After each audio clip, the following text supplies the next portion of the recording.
Welcome to the show, Jayson. Hi. Or should I call you something inappropriate? I don't know. I didn't know how it was handled by that, but I do like Zoom therapy with yeah, with my therapist. We do online meetings, and I always got to like make a name for myself in our Zoom meetings, and she told me it doesn't matter, so I always come up with like some super fucked up shit. But I don't know what your standards are, so I was like, Yeah, it's no, it's something. fine. Yeah, no, it's fine. I do Zoom therapy too. Yeah. I do Zoom therapy. I do Zoom psychiatry. It's wonderful. I don't have to go in an office and lay on a couch or anything Yeah. like that. I You, can. you know, like I don't know. I've been like having hard times recently, but for me personally, like it's nice to like be able to be in your comfort zone. But like with me, like really trying to like work on problems, it almost felt more constructive when I was going in physically, because that was like a task that like I knew I had done throughout the, like I went Yeah, somewhere, like I did something. Whereas when I do it online, it's, all I got to do is like roll over and press a couple buttons. I don't know if yeah. that makes sense. No, it makes a lot of sense. It can go either way. Mhm. I did in-person therapy for a while 6 years ago, Yeah. and it was extremely helpful.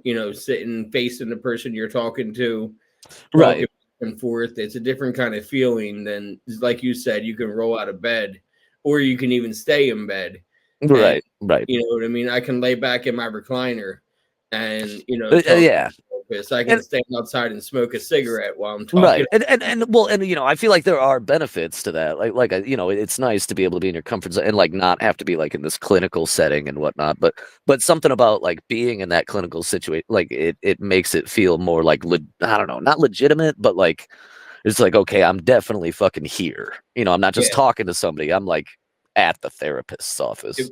it reminds me of, did you ever watch Sopranos? Oh no, you know what? I didn't. I was meant to as a kid, but no, I didn't. Yeah, it's on HBO Max. Yeah. It reminds me because the main character Tony, he's in psychotherapy, and he's got to sit face to face with his psychiatrist and have conversations with her, and Right. that's like kind of that goes for the entire 7 years. Him having to go Right. see psych normally once a week. So there is something to the in person as opposed to the even like doing this. I've done a Yeah. bunch in person, and then I've done a ton virtual because it's a lot easier to connect with people all over the world Oh, doing this sure. as Yeah, opposed yeah. to in person. I've done 7 or 8 in person, and then 200 plus. You know, Right. Yeah. No, yeah, exactly. Like, and I'm part of like the Ham's Friends 2 group, like the side chat, like with Dean or Clarence. Uh but yeah, like I'm an admin of that, and like that, like I've always loved that. It's like people from all over the world, and like I've met like a lot of people and have friends, but obviously the internet makes it so much easier to have like a new buddy in Sweden. Like I'm not going to fucking Sweden making pen pals. yeah. So where'd you grow up? I'm kind of like right where I came from. I'm from the capital of Michigan. I'm from Lansing, Michigan. Okay, but you didn't grow up there. No, I did. I grew up here, but I left the state when I was like 17 or 18, and I moved to the West Coast with a girl. And then I used to come back here throughout my life, like for visits, but not like I'm planted back here for like a minute, like getting like back on my feet and stuff. Where did you move out west to? I moved to Portland, Oregon. Oh, okay, keeping it weird. Yeah, yeah.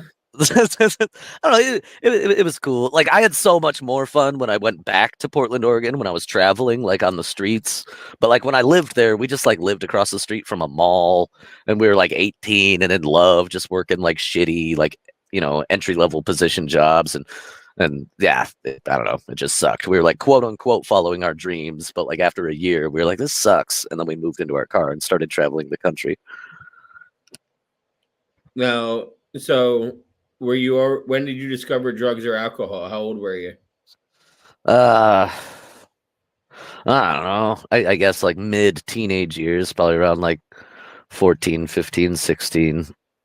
Um, it's almost like hard to.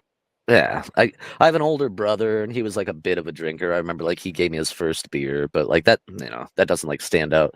I remember my friend's like older sister like used to give us like a little bit of weed when we were like 15, and we were smoking it out of Gatorade bottle. Like that kind of probably began a lot of stuff where we were doing shit on the sly, like hiding in his mom's basement, sort I've of thing. only I've only smoked out of a Gatorade bottle once, and it turned out to be PCP, and Oh I shit. I got tricked into smoking angel dust. Oh man, yeah, Uh, fucking, I've heard about that happening to people, but I've definitely never been tricked into.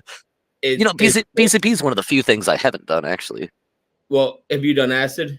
Oh Probably. yeah, oh yeah. At that Okay. It's Albert Hoffman was the chemist who designed the formula for LSD, and I Yep. have House tattooed on my chest from a Okay, house so we used to. you're very well aware of acid. Yeah, I've Yeah, done acid. Yeah. yeah. Well, PCP is like acid on steroids. Yeah, that Um, sounds it's no. almost instead of acid it lasting 18 hours on average. You Hmm. know what I mean? This is an intense high for 3 to 4 hours, and Yeah, it's a constant peak, and there's no right. come down, and then it's gone. And it's fucking the first time I did it. It was smoked out of a blunt, and I had the worst night of my life. Um, and the second time, because I didn't know what was happening, I didn't understand. It's like doing acid and not knowing you're on acid. It's a very Right, yeah. scary thing, Sure, sure. you Yeah, know. yeah. You know, but the second time I was told it was PCP, I kind of embraced it. You know how if you kind of like if you rebel against the acid, you have a bad Right. trip. But Sure, yeah. You if can't you fight it. You kind of got to lean into it. lean into it, if you lean Yep. into the acid, you have an amazing trip. So I leaned into being on PCP, and I had an amazing trip. Yeah. Um, I mean, so there's a reason it's a recreational drug. Like, it's got to be kind of cool for some people, at least. how old were you when you discovered acid? uh, well, see, I don't know. I had like a weird like home life, I guess. Like I didn't get along with my family very much, and I started like when I was like 16 or 17. Like that was right before I moved. But like I was like in the music scene in my town too. Like I was the front man of this band, and like I had a whole bunch of friends, and I just started couch surfing. And like the first time like I actually got like put on a lease, like like I was working at some sandwich shop, but we luckily, it was kind of cool, we like owned this block of downtown Lansing because all of our friends lived in all these different houses, and one of those friends' houses was this hippie chick who was a few years older than us, who just had the connection on acid. I don't know where she was getting it, but she was like an acid dealer, and she was like 100 feet from my house, so we were all tripping balls like all the time. $10 a sheet or Yep, $10 yep, ten yep, dollars 10 a a hit. piece? 10 a That's hit. the standard. That's it's funny. I had always wanted to try acid, and it was like 2007. How old are you? 35. Okay, I'm 37, so or 38 now, so we're around the same age. So it was like Mm. 2006, 2007 when Blu-ray was really a big thing, Okay, and yeah. I had surround sound because I worked at Best Buy, so I had all like the shit. And Mhm. I bought Across the Universe on Blu-ray, the Oh, Beatles. nice. Did you decide, And was that the first time you did it? well, I never opened it. I said to my friend, I said, I'll never open this until I try acid, and then I'll watch it. So the Yeah. first time I tripped on acid, I watched it, and I was like, the next day, I'm like watching it with a friend. I'm like, this happens, and none of that shit happened that I thought happened. Oh, weird. Yeah, you just watched a totally separate movie in your Yeah, head. yeah, I mean, that's pretty cool. yeah. I mean, it was a great experience. I went for a walk at like 2 o'clock in the morning, and it was a beautiful night out, and just smoked some cigarettes and walked around town. And I've had some amazing trips. I've never had a bad trip. You know what I mean? I Like still to this Right, day. right. I used to, because I did used to trip so much, and like I've like taken people on their first like adventure. Yep. Um, I did like the day after I first did acid, me and my friends were drinking later that night, and they'd never done acid, and I knew the chick was right, across the block, and I had like just gotten paid for my gas station job, and I was like, "Would you guys do acid?" And they were like, "No." it sounds weird. And I was like, what if I paid for the acid and I paid for the gas and we just got in a car and just drove south and did acid? And we did. We didn't make it very far south, and we probably shouldn't have gotten in that car because we were all wasted. But Yeah. we just made it to Fort Wayne, Indiana, and like we bought a map of the state and then like bought a map of the city and went to the biggest park we could find. And that's yeah, I've done like a lot of acid. I have knuckle tattoos, and people always ask what they mean. It says long on this hand and loud on the other, long and loud. And that actually comes from that day that I did acid with my best friends for the first time. Because that was like part of the theme of the day. Everything about that day was very long and very loud. And we kept Yeah. picking on each other. It's like, you're being much too quick and quiet. You need to be longer and louder. I never drove on acid. I always stayed put, but I would go on long walks. I would go like Yeah. And you know how it is when you first discover acid, like you said, you want to take all these people on their first times. Right. Sure. You Yeah. want Yeah. to You get excited. exactly, because you know you can live vicariously through them again and kind of trip for the first time.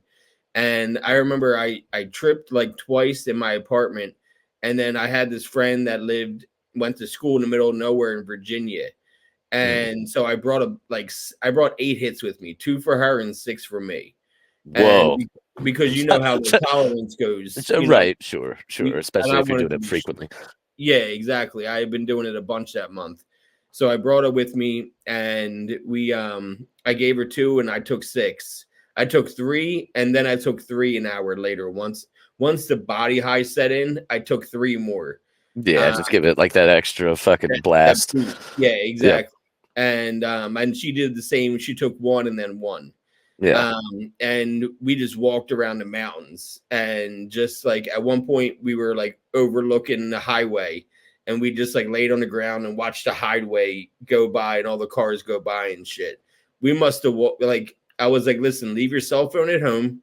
We're not bringing any kind of outside communications with us. Bring your No. iPod so you can listen to Sure. music, and we're leaving all the electronics at your apartment. Like, we're not bringing a cell phone with us. No. And No. That only complicates things. You can't use a cell phone on no, acid. They're just weird. you don't want to exactly. You don't want to talk to somebody that's not No, tripping. I no, I tried like that day I was talking about. I remember calling my girlfriend at the time and being like, "Hey," and then I was like, "I don't know why I called." Like it was just the weirdest fucking conversation. She was like, "Well, I hope you're okay." I was like, "Yeah, I'm gonna go." Yeah, sorry, I didn't mean to interrupt. No, you're good. No, so you had a fun time with acid then. Yeah, yeah, a whole bunch. Yeah, a whole bunch. Oh, you were gonna say you've never had a bad trip, and I've never had a bad trip. Like things have gotten a little bit weird on mushroom. Just like what am I even doing right now? But I have had a really bad trip on DMT, and that fucked with me hard. And I feel like there was like a reason behind it too, because like I didn't like respect the drug. I'm sure you're familiar with DMT and like how like a lot of people put like a lot of significance on it and whatnot. And I was like living on this mountain doing pot work on the West Coast somewhere, and this hippie guy that owned the property, like he got some DMT, and we all went around in a circle and did DMT, and it was cool. But then later that night, when I was drunk, I like went back and I hit the pipe that we all did the DMT out of, but I was like pretty drunk, and so I just roasted this bowl that had everybody's melted hits at the bottom, and so I like blasted off like by myself in the dark, and it was terrifying. And Yeah, I almost feel like the drug punished me for not like respecting it. I just kind of all willy nilly just picked up a pipe and was like, "Fuck yeah, drugs." But yeah, yeah, then I felt like I felt like I was in hell for like 1,000 years, and then like I came to and I was like, "Holy shit!" yeah. Yep. No, I totally understand the whole you have to respect the drug that you're doing, or else you're gonna have a bad time. And Right, that's the rule especially of thumb with any drug. right. Well, sure, sure, but I feel like things get all tricky when you're talking about a drug that's so like psychological. But yeah, I mean like with heroin and shit that's super dangerous. Like yeah, obviously. Yeah. And we'll get there. So you're traveling across the country with your girlfriend? Not right now, but No, like I meant you. That's where we kind of left off when we got off topic. yeah, yeah. You said you were in Oregon, and then you and your girlfriend decided to travel the country. Yeah, yeah, because in Michigan you don't really see transient types, because Michigan's a peninsula, like you only go to Michigan on purpose. You're never passing through Michigan. Yeah. But like most other places in the country, like especially if you're in a major city or on a train line, you do see these transient types. And we were all, we were all really into music, and we used to like play a bunch of folk punk. And there's this artist called Johnny Hobo, or was like way back in the day, and he talks all about like the freight train riding, like self destructive sort of lifestyle, and we all kind of idolized that. And then when me and my ex moved to the West Coast, we housed up a few like train riding, like traveler types, and they were really cool and inspirational. Like, they were like poetic, and they were drunks and sloppy and whatnot, but it was really inspirational. And so we were like, well, fuck it, we're really we weren't finding happiness working at T-Mobile and Subway, so we bought a Subaru and moved into it. And yeah, we got a dog and a Subaru, and she was a painter and I was a musician, and so we just kind of figured we would figure it out, and we did. And I did that for like 8 years straight. Like I stopped in certain situations to like work on farms or like visit certain places, but like it was like almost the entirety of my 20s. That was like the beginning. So you were living off of like doing like gig work basically? Well, I mean, no, no, no. Like I was a bum proper. Like at first, when we first started, I think my ex was still getting like her unemployment check, and we didn't really know how to do stuff. We tried, like I would try and play music on the street, but like I didn't really know like how to do it. I didn't know the ins and outs of like busking and strategy. And she tried to like sell her paintings.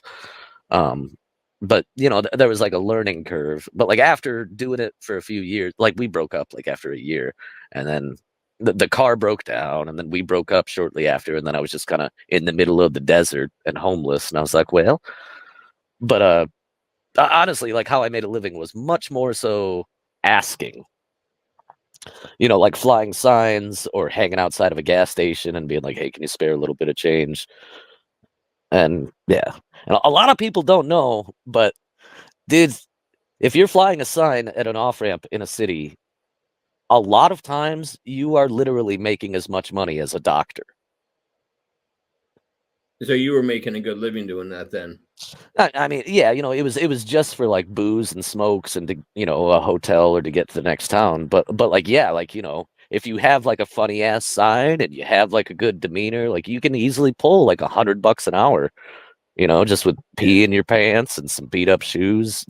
And that's like, You're not wrong. I had a guy on my other show that he was homeless on Skid Row. oh yeah, yeah, I've been there. And yeah, and he lived there for 6 years. And I'm like, Yep. how did you go so long on Skid Row? Like being I'm like sure, in your early 20s. And I'm sure. he was like, I was a clean cut for the first 3 years. I was clean cut, and I Yeah. wasn't like doing the hard drugs yet. So I could go to the bus stop, the bus area in LA, and hold a sign saying that I got jumped and I lost my wallet and I lost my phone and I Sure, just that want to makes get sense. back. I'm a college kid and I just want to get back home. And people would give him money to get bus fare and shit.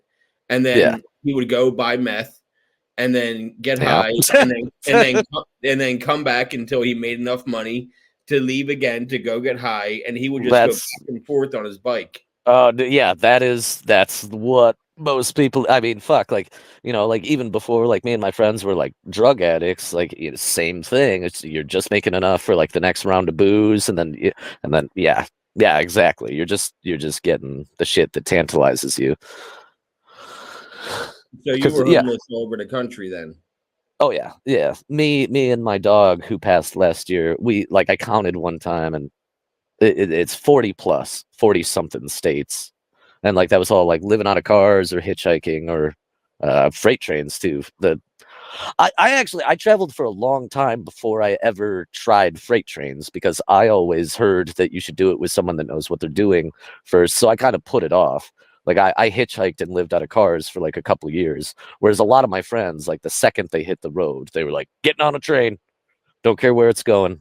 But it took me a while to start the trains. And now I'm really fucking fantastic at figuring out train yards and direction and whatnot. It's like a skill set, being able to like navigate the rail system and get to where you're wanting to go, and to do it without, going to jail.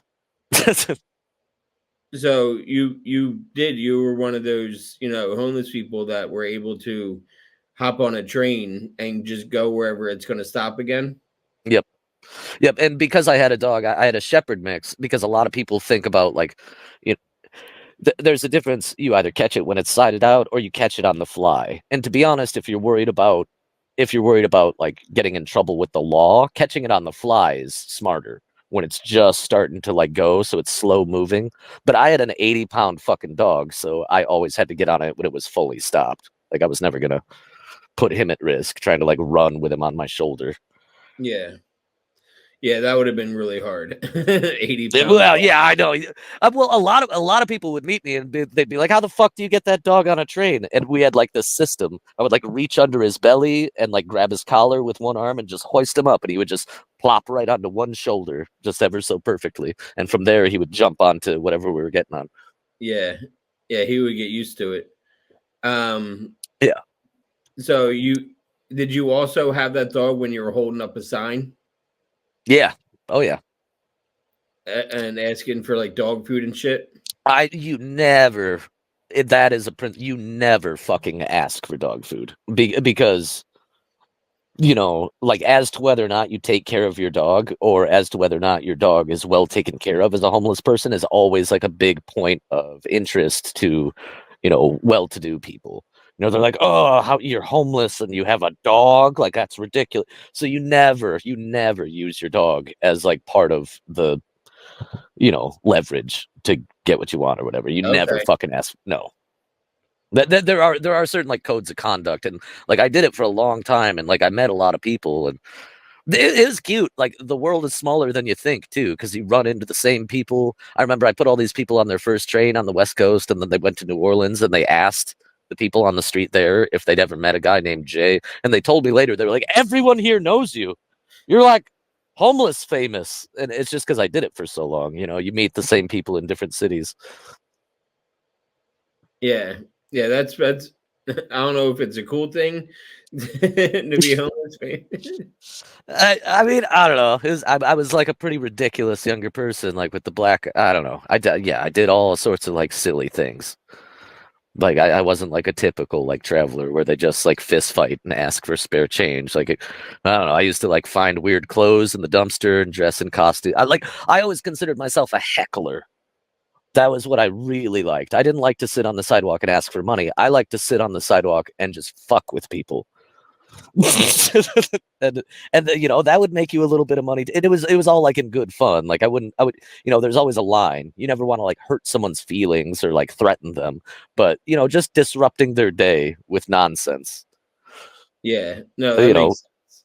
You're like yeah, one of the old men in the Muppets yeah, for sure. up in the balcony. Yeah. Except instead of on the balcony, I'm just like by the dumpster. Like, hey, your dog looks like shit. Give me that dog. I want to eat it. What city would you say was the easiest to be homeless in? uh Well, the Big Easy is pretty fucking easy, even though it's really dangerous. New Orleans is pretty easy to be homeless in, but like honestly, most of Southern California is so easy to be homeless in. Like it's weird. They have like such a gigantic homeless population, and there's all these services that cater to the homeless. So like like if you're in San Bernardino or if like all these different cities in SoCal, like there's free food feeds like constantly. There's shelters. The cops don't fuck with you because there's just homelessness is such like a accepted problem. Like I don't know. And you also meet a lot of people from the West Coast. You meet like a lot of younger kids that are like, yeah, I'm just homeless. Like my mom is mean, so I'm homeless now. And it's because like it's so fucking easy to be homeless there. Like, like if you just walk outside and never go back inside, like you're gonna be taken care of.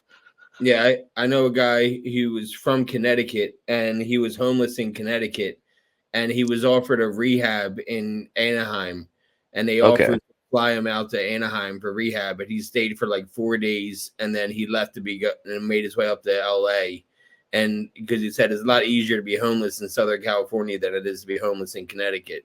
Absolutely. Oh yeah. Yeah, yeah, like in the East and whatnot. Well, and there's a lot of homeless people like in New York too, but This is like an opinion I gathered through all my travels. Like, the West Coast is it's a lot softer.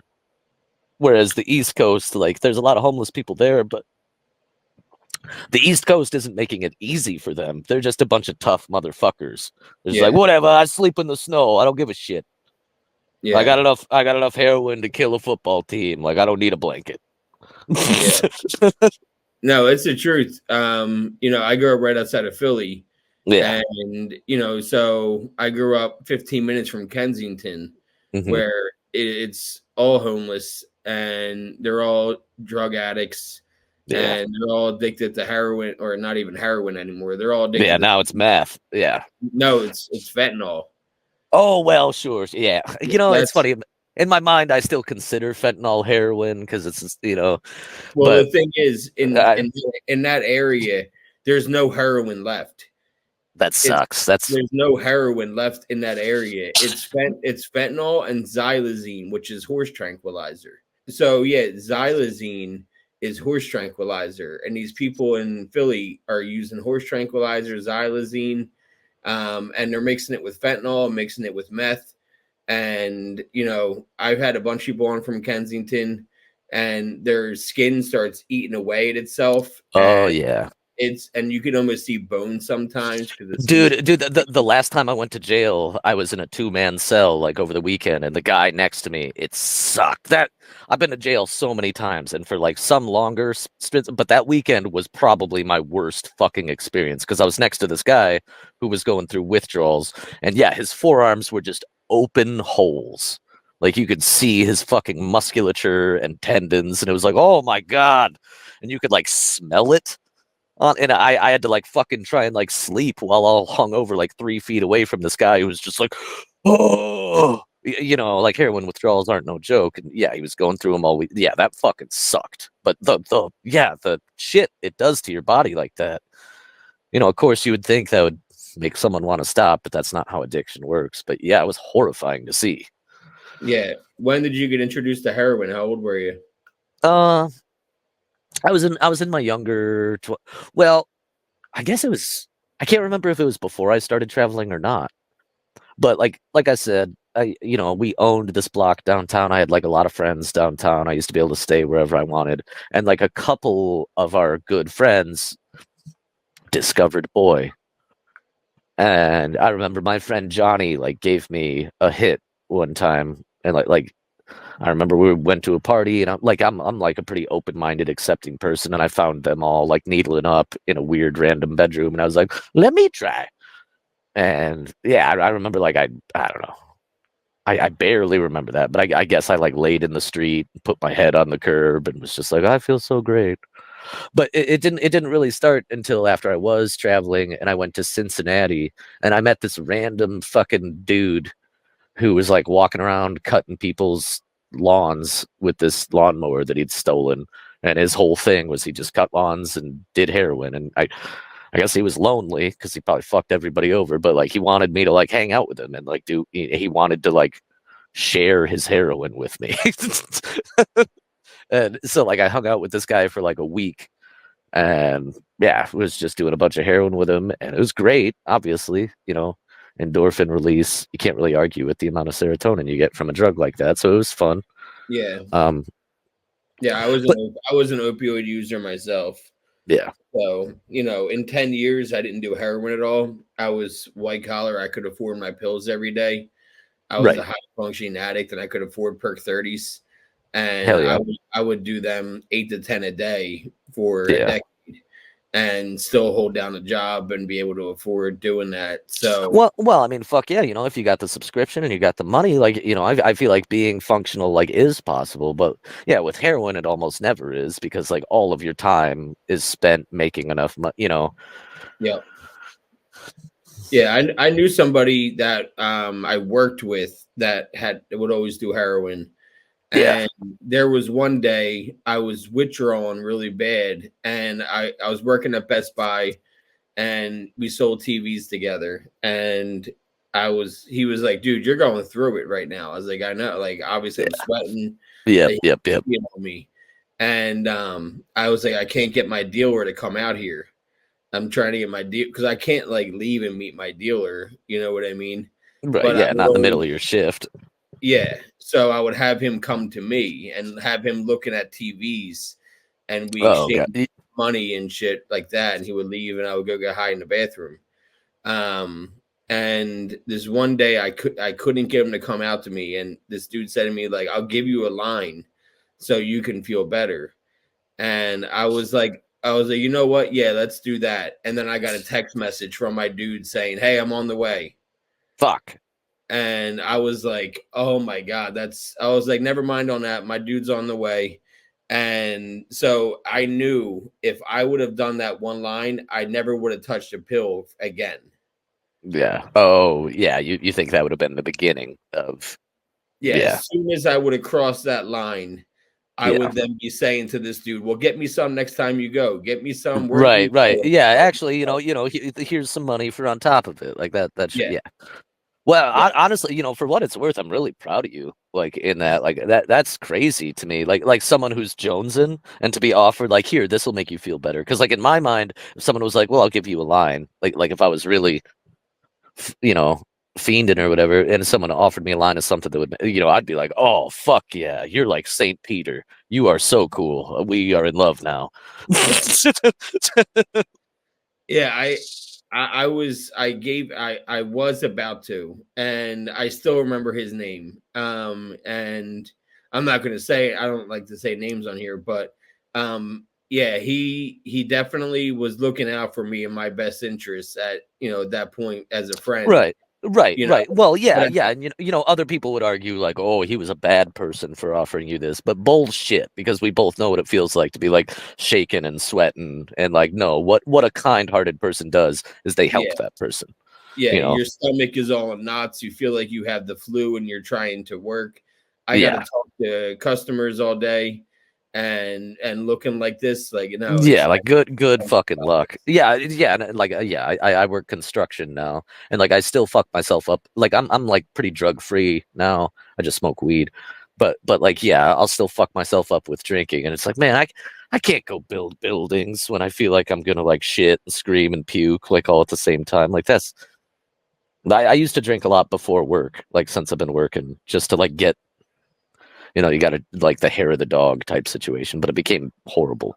I started like drinking all the time while being a carpenter, which is, literally the second most dangerous profession in the US in the world, right behind tree service. So yeah, you probably shouldn't be shit faced. Well, and where are you at now?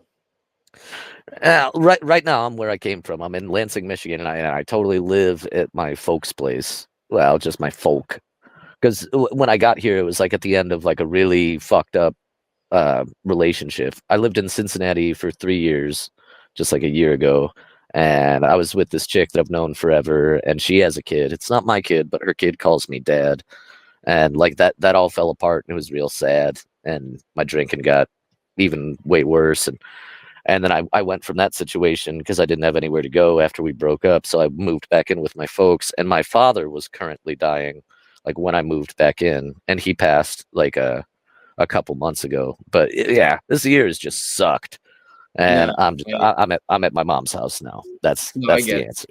Yeah, my dad passed last June. Ah, Um, so I totally understand what it's like. And I went overboard and I relapsed with benzos and weed. yeah, And I was smoking all day long, nonstop.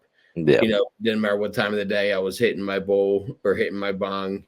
yeah. Um, so I wasn't a big joint smoker or blunt smoker. I was more of a glass smoker.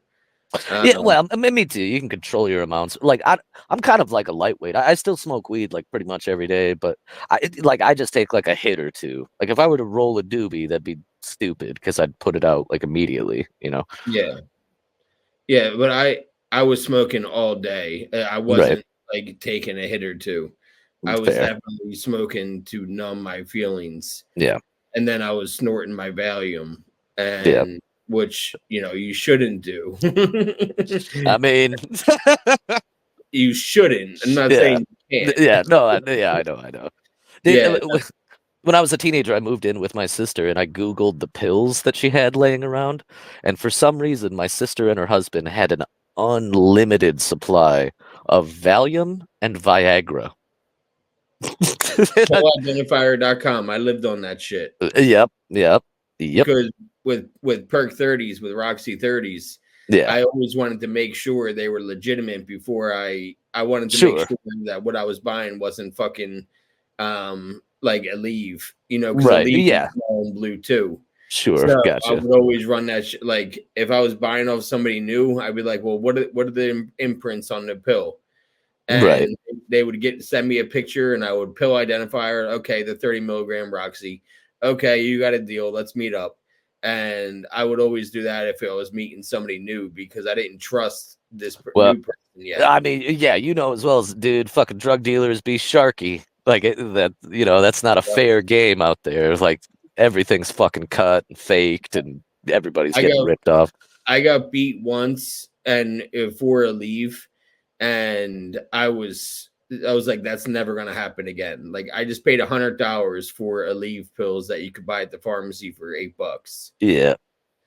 When I was in Savannah, Georgia, we were trying to get crack, and we used our last $10 to buy a little piece of soap, and oh, it was weird. It was like these three like big black guys. We like kept following them, and just like give us that fucking money back, and it didn't turn into like a fight, which is really I don't know, which is really surprising because violence is so prevalent on the streets. But I don't know, they were big, and we wouldn't throw the first punch. But I remember my buddy was like, "I can't believe that guy didn't just kill you." So But, you smoked crack too then? oh, sure. Yeah. I honestly like when I think about drugs, how you get like kind of triggered and you feel like that itch.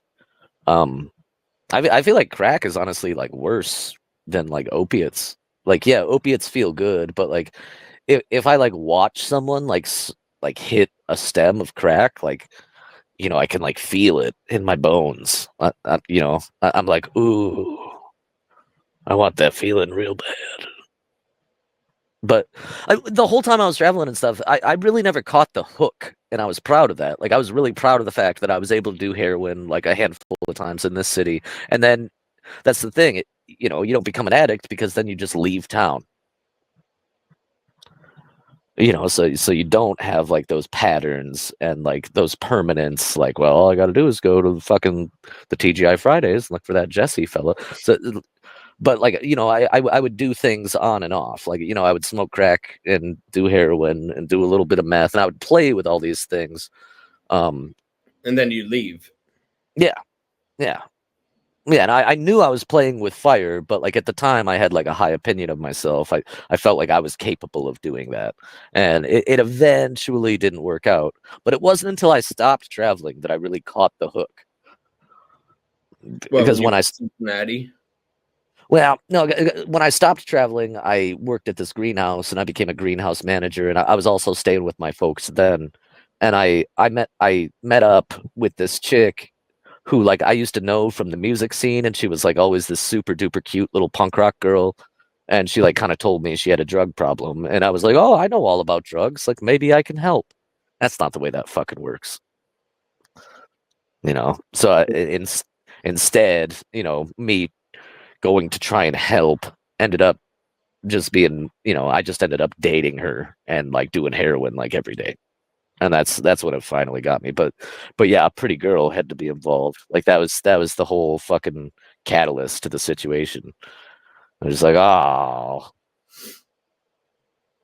yeah, and that's a rough hole to crawl out of. Yeah. But How long would you do that? it was like a year and a half. It was like a year and a half of like every day, every other day use. And she also like her whole thing was like she would get a little bit of heroin and a little bit of crack, so it was both.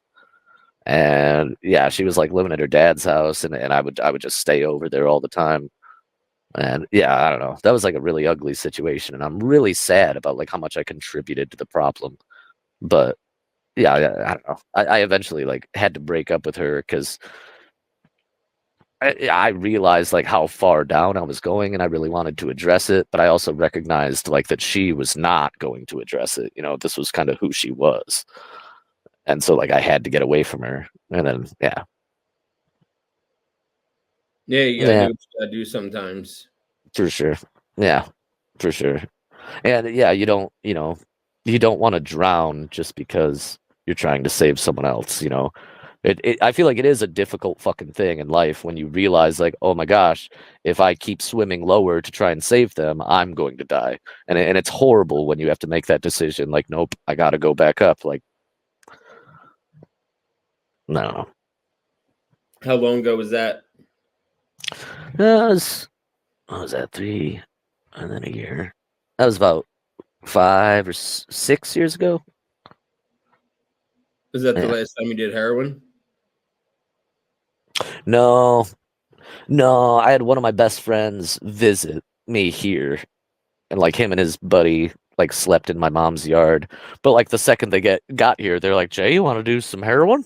So I was like, "Yeah, yeah, of course." So yeah, and I have like a rich history of falling out. That's like a big thing too. When I stopped traveling, it's because I was in New Orleans and I died 5 times in a week. And the group of people that I was hanging out with, they had used all of their Narcan on me. And the last time I OD'd, like no one had Narcan, so they just beat the fuck out of me until I woke up. Like I woke up like all bloody and bruised, and like they done like the knuckle rolling on my chest, and that shit was bruised as fuck. But yeah, they told me they basically just beat me up until I started breathing because they didn't want me to die. But that was a big wake up call for me. And the last time I did heroin, I also OD'd again. Like my buddy was my buddy who came to visit.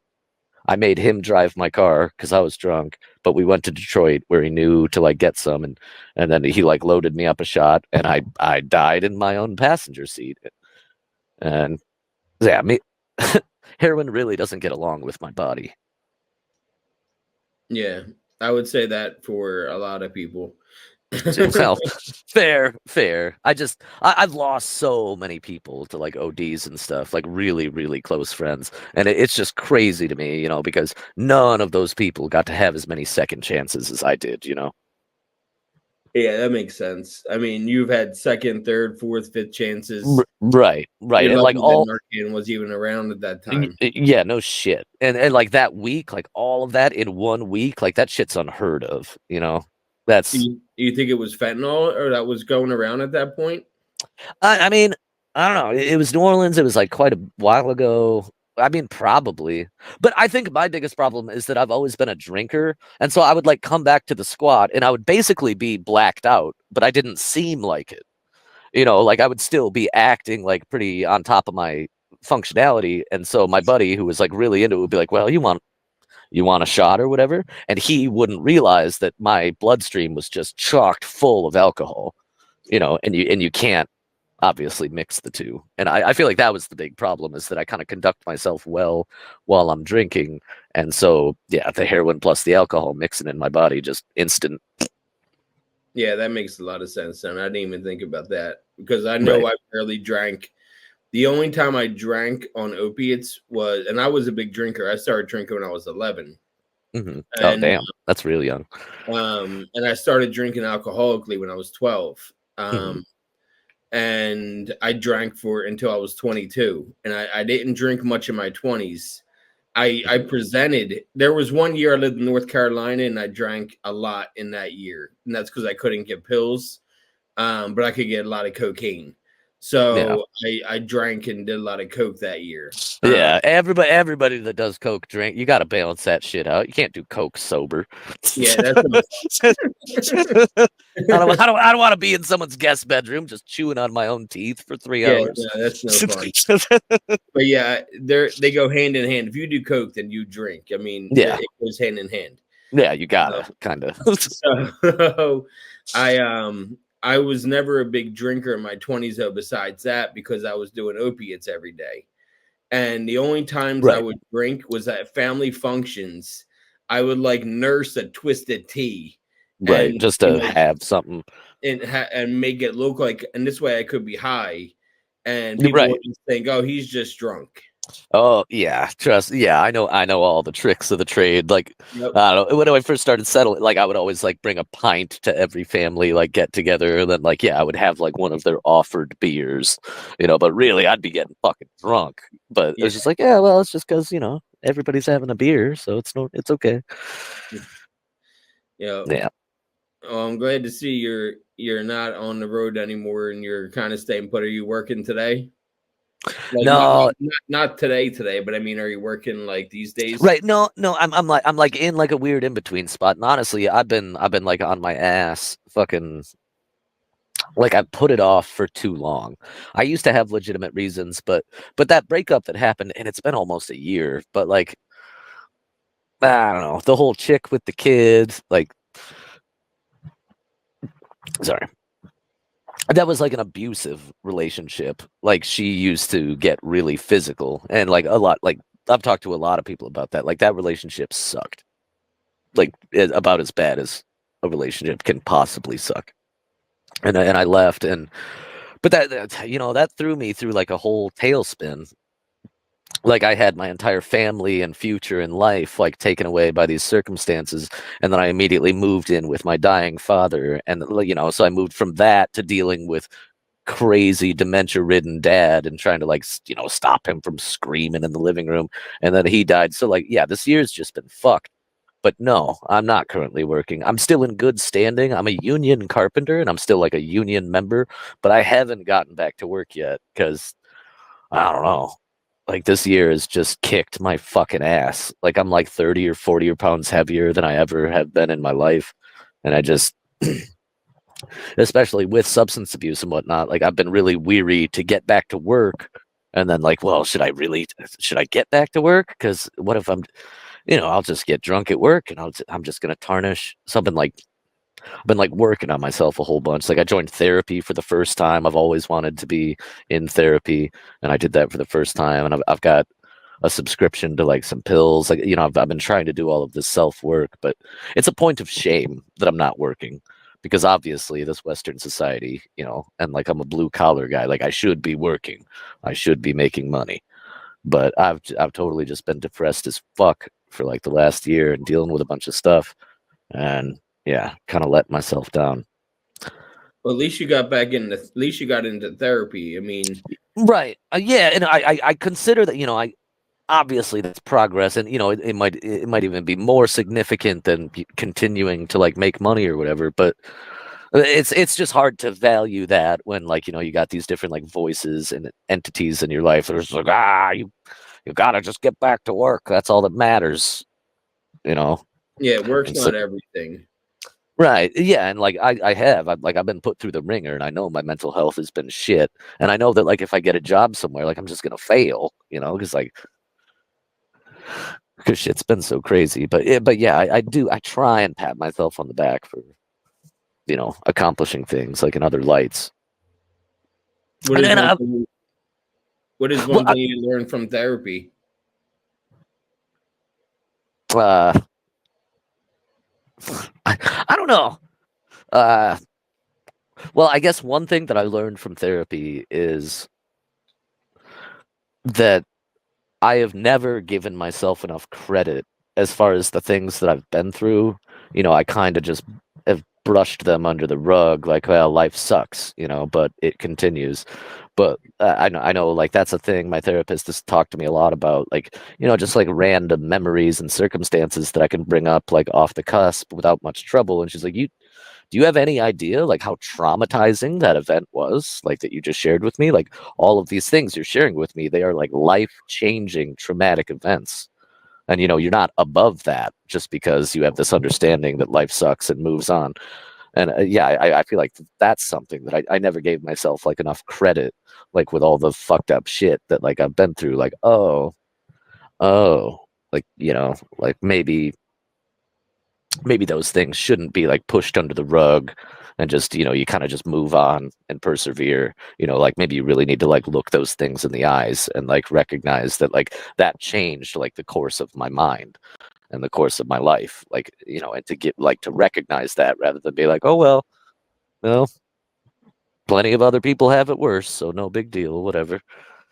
Yeah. Yeah. I mean, the fact that you could live so long without like a full time job and able, not even a full time job, but without a part time job Yeah, and just make a living holding up signs and, you know what I yeah, mean? Like city to city, not yeah. just in one city and bouncing around. And the fact that you could hop on freight trains and know the system of freight trains. I mean, that's Mhm. experience. Unfortunately, there's no work in that field. Yeah, I mean, I don't, You there's should this guy. be you be a conductor. Maybe Yeah, then the railways and the systems. I mean, fucking working for the railroad. I've thought about that. It's hard to get into that kind of job because it's so like unionized and like such like a good job. But I've thought about how cute that would be. Just still stomping around the old rail yards, but with like a vest that says I belong there instead of like a shitty Carhartt jacket. Yep. It's cute. The relationship between riders and conductors is really cute because they know it happens, and they're just like, you know, they're just blue collar dudes. Like they don't give a fuck if you're on their train. They just don't want you to die on it. Because I've been caught by the actual train workers a couple times. When I was on the West Coast, you can get in the units, so it's like actually where a conductor would sit, and they'll have several units on a train if the train is really like big. So we were on one of the middle units that like a person was never gonna like be in, but they still have to check them. So we were like indoors in like chairs and stuff. But it was me and like six of us and like four dogs and stuff. And I don't know if he heard us or saw a thing or two, but we heard someone walking on the rocks like outside. And so we were all like quiet and ducked down and staying away from the windows. And we just heard it getting closer and closer. And he ripped open the door like at the nose of the unit. And he was like, "Tickets, please." And we were all, there was like six dogs and filth. And we were just like, and he's like, "Nah, I'm just kidding. Just, keep your head down. Don't let anyone see you. And don't fucking touch any of the buttons." And then he shut the door.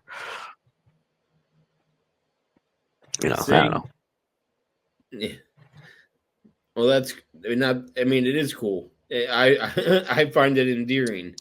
You know what I mean? Like the fact that you Yeah. could, because I lived in an area right outside of Philly where we had trains, freight trains going Yeah. by into the city. I lived. I don't know if you ever heard of Camden, New Jersey. Um, but that Wow. was like the major city next to where I grew up. So the Yeah. freight trains would always go through my town and go into Camden. Okay.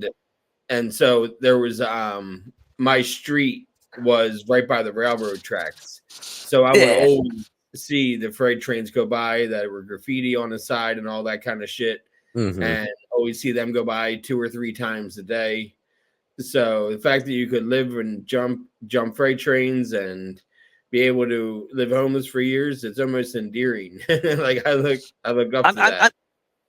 I mean, it was really cool. And I feel like, especially for like almost the entire duration of the time, it was in like the purest form of spirit. It like all in everyone you meet, we all kind of had the same ideals. We were all like loose anarchists, like almost like socialist.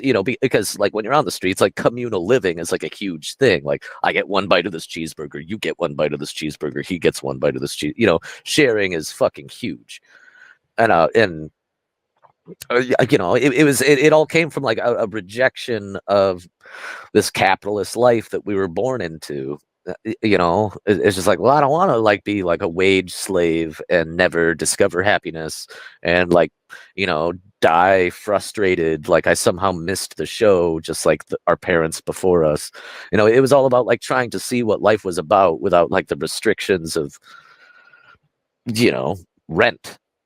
Like right before I started traveling, I found out I was about to get a promotion at Subway, and that was supposed to somehow make me fucking happy. And like, no way. Like I wanted much more from life. Yeah, and be a subway manager. Yeah, like, oh, cool. I get an extra $2 an hour. This is gonna be badass. Well, I appreciate you coming on, Jason, and talking, telling some stories, and being open and honest about your past. It's Oh, not yeah, easy sometimes to go through that shit and relive some of that, but I feel like the more you talk about it, the easier it right. gets. you know what I mean, to live with Sure. and live with yourself, because that's something that you have to live with most of all, is you have to live with yourself and the choices you made. Right. Right. But And like, yeah. And I don't feel like who I am and my character is made out of like the mistakes and poor decisions I've made. Like I feel like I am made out of the fact that I made it out of those poor decisions alive. yeah, You know, like well, you've been through a lot and you're still sitting here going, so I would say so too. yeah, yeah. So thanks for coming on. I appreciate it, but I'll talk to you later. Yeah, I appreciate you. Have a good day, man. You too.